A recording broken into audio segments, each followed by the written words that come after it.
le genou, une travée de main, une première en base.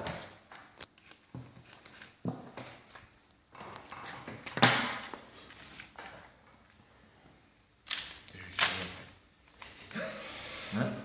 Je vais chercher. Non. Après, peut-être, mais pas là. Hein. Non. Ça, c'est dans la tête. Hein. Je te le dis. Par contre, il faut bien le faire coller. C'est beaucoup le poids. Si, genou, une travers de main, Sur ça, je croise les clôtures. une autre en base. Hein? Non, j'ai pas reçu la tienne. C'est là. Je frappais.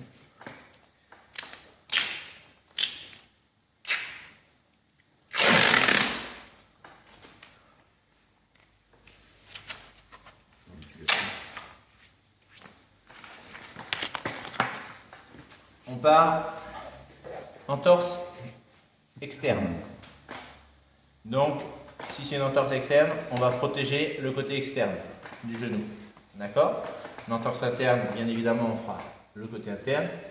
Et si la personne ne sait pas, vous pouvez faire plus cohérent et faire les deux côtés, interne et externe. Le principe est exactement le même. Je vais faire interne et externe pour voir, comme ça vous verrez l'entièreté du strap. Donc, pour que l'ensemble colle, on rajoute une embase verticale, interne et externe. Vous voyez qu'il y a un axe de pliure qui est là, et là, qui est ici, et la même chose à l'intérieur. On met l'embase par-dessus.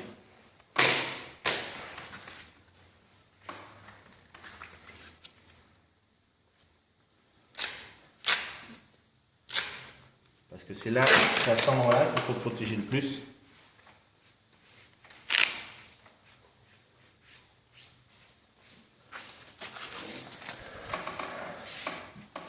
Ensuite,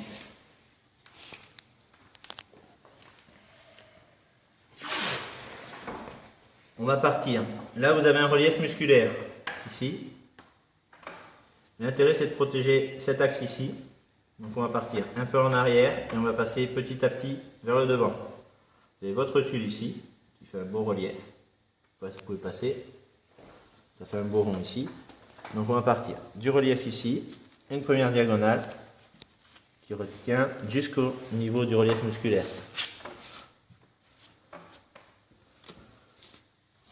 Une deuxième, un peu devant, et une troisième qui va arriver jusqu'au bord de la rotule.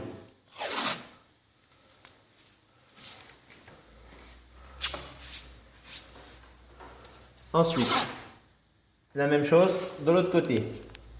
On sait que le relief musculaire arrive jusqu'ici. Une, deux, trois. La rotule, elle arrive ici. Voilà. Ensuite, donc vous allez être dans les deux directions protégées. Plus, on va être sûr de vérifier de protéger dans ce sens-là. On rajoute 3 verticales. 2, 3. Côté externe, c'est fait. La même chose côté interne. Une première diagonale qui longe le relief musculaire. Pareil ici. Alors, 2. Rotule ici. 3. Relief musculaire. 1. 2.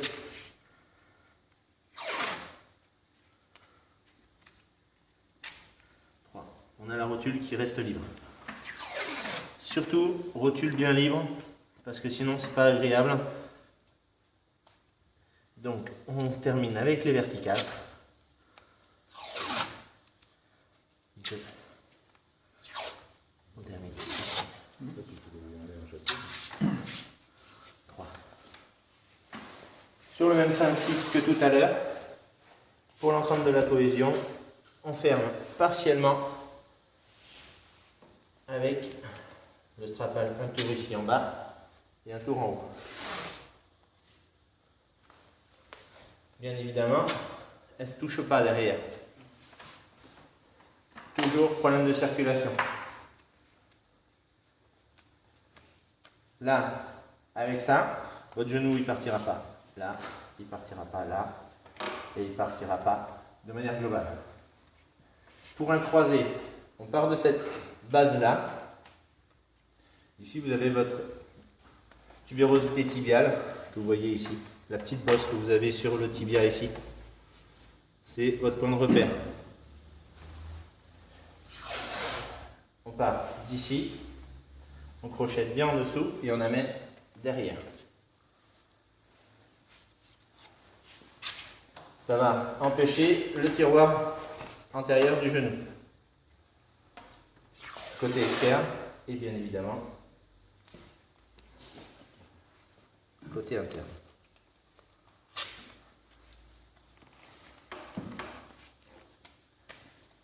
Et une fois qu'on a fait ça, on termine.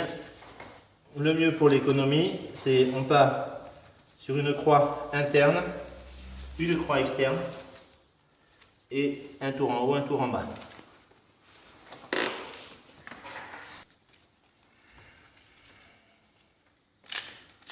Ça permet de bien couvrir le strapal,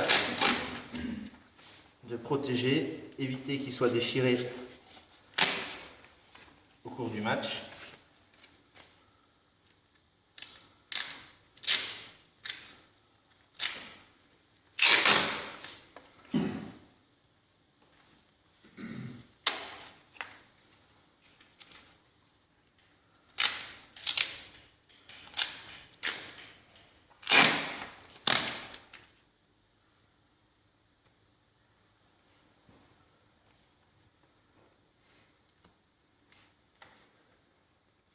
Alors, bien évidemment, on essaie surtout de couvrir les extérieurs du strapal. Hein? Donc, le côté extérieur ici, le côté extérieur ici. Pareil l'autre côté. Côté extérieur ici, côté extérieur là.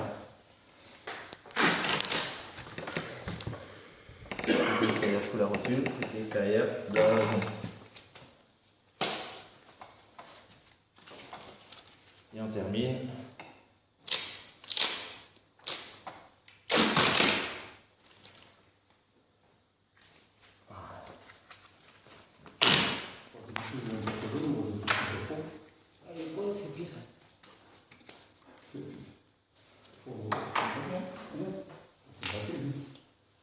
Alors, il en faut beaucoup dans les grosses.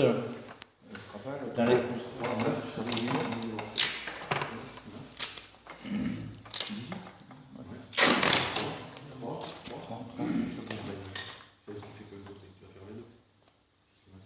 Non. Non.